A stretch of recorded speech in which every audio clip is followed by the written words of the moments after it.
রামায়ণে লঙ্কার কাণ্ড তোমরা শুনেছ, কিন্তু আছে যে আমার ছাদে লঙ্কা কাণ্ড ঘটে গেছে। ছোট্ট একটা গাছে লঙ্কায় একদম ভরে গেছে, পাতার থেকেও মনে হচ্ছে লঙ্কা বেশি। তো চলো আজকে তোমাদের সাথে শেয়ার করি যে লঙ্কা গাছে এত লঙ্কা হলোটা কি করে।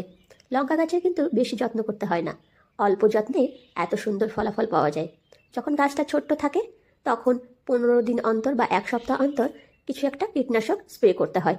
যেমন ধরো নিম তেল বা অন্যান্য যে কোনো পোকামারক, যেমন জাত পোকা, মিলিবাগ, এই ধরনেরই তো পোকা এই লঙ্কা গাছে হয়, আর পাতা কুঁকড়ে যায়।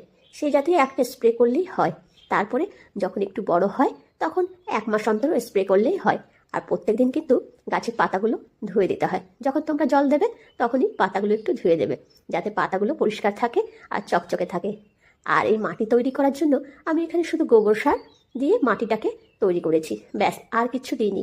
আর মাঝে মাঝে একটু লিকুইড সার দিয়েছি, যেমন খোল পচা জল আর সবজি পচা জল, এই সমস্ত কিছুই, ব্যাস, আর কিছু দিইনি, তাতে এই অবস্থা।